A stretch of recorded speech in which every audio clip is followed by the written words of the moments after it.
Hola a todas y a todos y bienvenidos a un nuevo episodio de Sol Speaks, el podcast del Grupo Sol dedicado a la salud y la seguridad.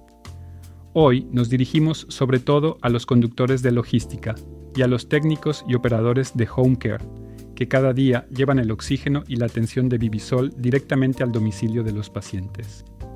Quienes de vosotros hacéis este trabajo lo sabéis bien. Cada día cargáis unidades base, botellas, strollers, concentradores, material desechable. Os desplazáis de un paciente a otro en la ciudad, en la periferia, a veces a sitios incómodos. La furgoneta es vuestra principal herramienta de trabajo. Y precisamente por eso tiene que estar acondicionada de la forma correcta. Vamos a hablar de cosas concretas que sirven para protegeros a vosotros y a las personas que os rodean. Porque el oxígeno, y este es nuestro punto de partida, no es un gas cualquiera. Empecemos por lo básico. ¿Por qué es peligroso el oxígeno? El oxígeno en sí mismo no arde ni explota, pero hace que todo lo demás arda mucho más fácilmente y con mucha más violencia. En una atmósfera normal hay alrededor de un 21% de oxígeno. Si la concentración sube, aunque sea al 24 a 25%, materiales que normalmente no prenderían, vuestra ropa, una correa, el tapizado de un asiento, pueden incendiarse con una chispa mínima y arder con una violencia que no esperáis. La EIGA, la Asociación Europea de los Gases Industriales, ha documentado accidentes reales con furgonetas de home care completamente destruidas por incendios relacionados con el oxígeno. Furgonetas en llamas en plena calle, cabinas carbonizadas, intervenciones de los bomberos sobre restos irreconocibles. Por eso, todo el acondicionamiento de la furgoneta gira en torno a un principio clave: impedir que el oxígeno se acumule donde no debe y mantenerlo separado de cualquier cosa que pueda arder. Vayamos a lo concreto. ¿Cómo debe estar hecha una furgoneta para el servicio OTD? Veamos los requisitos uno por uno. Primer requisito: el mamparo estanco. Entre la cabina de conducción y el compartimento de carga tiene que haber un mamparo, es decir, una pared divisoria completamente sellada. Sellada significa que no debe pasar ni un hilo de aire ni una pizca de gas. ¿Por qué? Porque si en el compartimento de carga se produce una pequeña fuga de oxígeno y con las unidades base criogénicas puede ocurrir, ese oxígeno no debe llegar a la cabina donde estáis vosotros. Si llegara y encendierais, aunque solo fuese la calefacción, habríais creado una situación potencialmente gravísima. El mamparo también debe ser resistente a los impactos. Pensad en una frenada brusca. Si una botella o una unidad base se suelta y se os viene encima, el mamparo debe aguantar el impacto y protegeros. Los sistemas de anclaje y el mamparo deben resistir fuerzas inerciales de al menos 2 GE en horizontal, dicho de forma sencilla, como si la carga pesara el doble de lo que pesa realmente y se os viniera encima. Segundo requisito: la ventilación. El compartimento de carga debe estar siempre ventilado, incluso con la furgoneta parada. Si transportáis solo botellas de oxígeno gaseoso, hacen falta al menos 2 aberturas fijas, rejillas, no trampillas que se puedan cerrar, con un área libre total de al menos 600 centímetros cuadrados. Si transportáis oxígeno líquido, las aberturas pasan a 3 y el área libre total sube a 900 centímetros cuadrados, una arriba, 2 abajo, distribuidas de modo que se cree un flujo de aire que evacúe el oxígeno en exceso. Como alternativa, se puede instalar un sistema de ventilación mecánica, una especie de chimenea en el techo, junto con una rejilla en la parte baja. Lo importante es que el aire circule siempre y que la concentración de oxígeno en el compartimento se mantenga por debajo del 23%. Además es posible, y es buena práctica, instalar sensores que midan en continuo la concentración de oxígeno y avisen al conductor con una alarma si se supera el umbral. Tercer requisito: los materiales. Todo lo que reviste el interior del compartimento de carga debe ser de metal o de material certificado como incombustible. Nada de madera a la vista, nada de moqueta, ningún revestimiento que pueda absorber oxígeno y luego prender. El piso debe ser íntegramente de material incombustible, por ejemplo acero inoxidable o aluminio, en toda su superficie. Si el piso original es de madera, hay que cubrirlo por completo con una plancha metálica. En las furgonetas eléctricas, dado que bajo el suelo se encuentran las baterías de acumulación, el espesor del piso incombustible debe duplicarse, 4 milímetros en lugar de 2, más la lámina de aluminio por encima. Cuarto requisito: los extintores. Hacen falta al menos 2 extintores a bordo, uno en la cabina, de al menos 2 kilos de polvo, accesible también desde el exterior, y uno en el compartimento de carga de al menos 6 kilos, situado cerca de la puerta trasera. ¿Por qué cerca de la puerta? Porque en caso de vuelco de la furgoneta debe seguir siendo accesible. Y además, esta es una novedad importante, en el vano motor debe preverse la instalación de sistemas antiincendio automáticos, que se activan por sí solos cuando la temperatura supera un determinado umbral.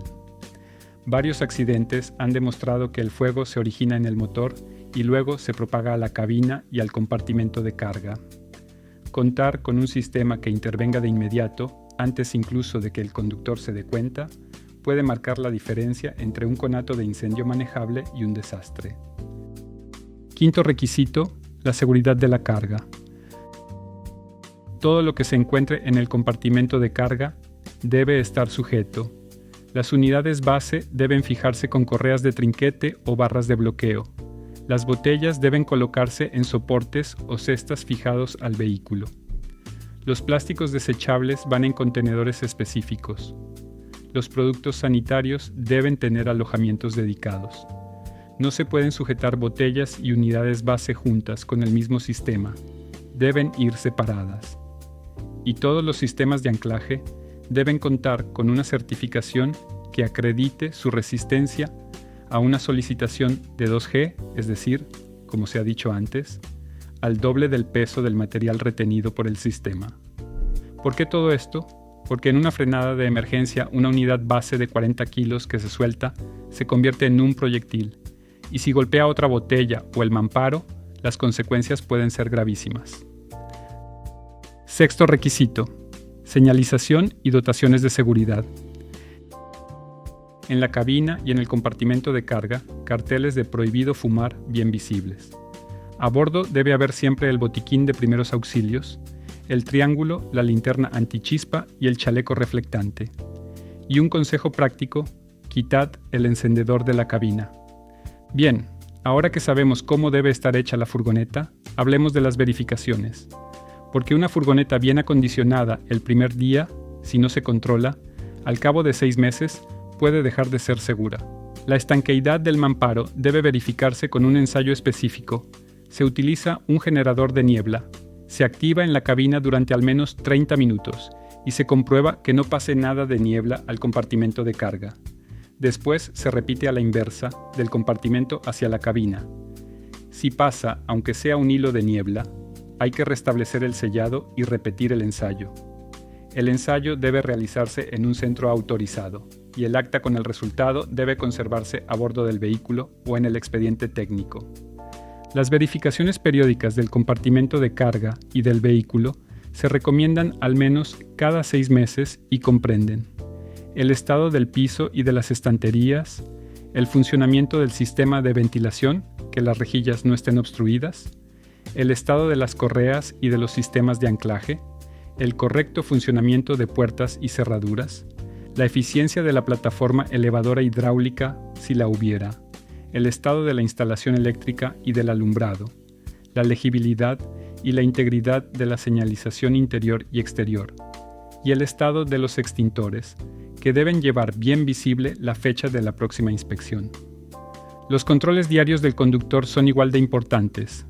Cada mañana, antes de salir, debéis comprobar que la carga esté bien sujeta, que los neumáticos estén en buen estado, que no haya defectos evidentes en el vehículo, que el sistema de frenado funcione y que la documentación esté a bordo, documentos de transporte, fichas de datos de seguridad, documentos del vehículo y del conductor.